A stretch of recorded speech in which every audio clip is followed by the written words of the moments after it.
Hello, my name is Sertrone Starks, and I was on a show called U to You that was filmed in Orlando, Florida at Nickelodeon Studios. I auditioned for the role probably several times, 3 or 4 times. It was a grueling audition process. They paired us up with different people to make sure they found the right chemistry.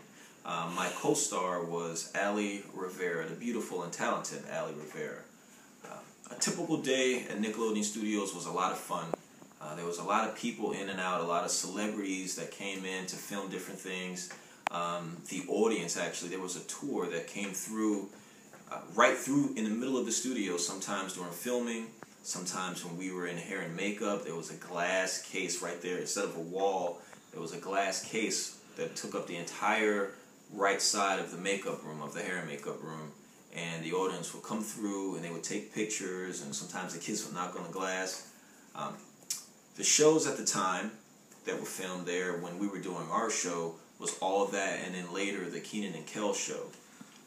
What I loved most about that whole experience was hanging out with the cast of all that, hanging out with the cast of Gullah Gullah Island, and being able to interact with all the different types of personalities, all the people that came through that worked there. Being in Florida, I gotta say that I felt, I'm born and raised right here in Florida. And I felt a sense of pride that they decided to bring the studios from LA to right here in Orlando. At the time, Florida was going to be called Hollywood East. There were a lot of movies and television production and commercials that was going to move down here. So a lot of the local actors got a chance to showcase their talents right here without having to drive to Atlanta or drive to LA. They had a platform and an opportunity to do that right here. Unfortunately, I don't keep in touch with anybody from the show. People moved to LA, I do know that. Some people moved to Chicago. One thing that I do regret, though, from my time at Nickelodeon Studios was not being able to get slimed. I saw several people get slimed. I saw a lot of people from the crew get slimed, but I never got a chance to get slimed myself. My favorite ride at Universal Studios was the Hulk. I was doing an episode of Shelby Woo and me and one of the co-stars on that show, Adam Bush. We went into the park and we did Back to the Future, and I remember doing the Hulk probably 4 or 5 times in a row. It feels good. It feels good to be part of, I guess you can say, part of history. Nickelodeon Studios was special. Very special. And what went on there and the shows that were put on there and the lives that we touched. I know it sounds big, we touched lives, but the truth be told is that a lot of people have come up to me that may remember the show, or I talked to different people that were part of the different tours and maybe went to see a show being filmed.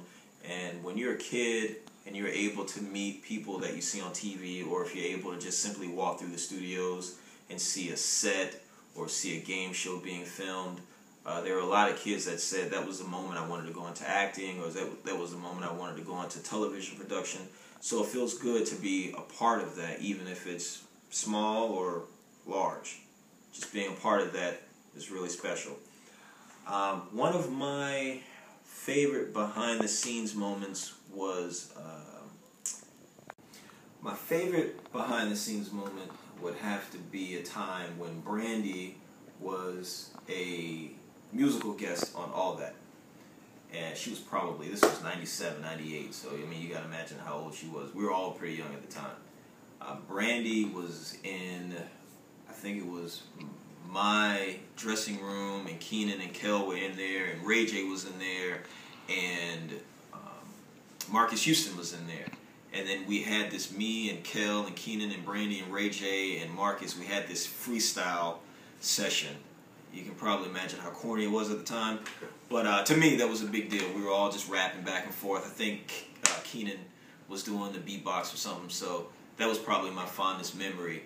That and my second fondest memory had to do with a person on the show. The show was structured in a way for that kids would send letters, they would send videos, they would send cartoons, and then we would in turn those illustrations that they sent into cartoons and there was a kid on the show by the name of Paul Rubens, who I found out through his experience on U2U actually became an animator, and that's what he does now for a living. So I think that's pretty cool. I would really, really like to see the studios reopened. There is a lot of opportunity for a lot of actors here to start back working again. There's some really innovative things going on right now in technology and video production that could be utilized out there. And most of all, the kids. All the kids that go to school here, all the kids that live here can get a chance to live out their dreams, their life dreams, by going out there and seeing the stars. Maybe there's something that can go on. I know there's magnet schools here. There's magnet schools for law and engineering, and there's a magnet school for acting and production. And I think that with Full Sail University here, that is a perfect opportunity for the kids to go out there and have a hands-on experience at the studio. That way they can get some career advancement. So yes, please, if you're watching this video, if you bought the documentary, if you downloaded the documentary, let's get this park and the studios reopened. Thank you.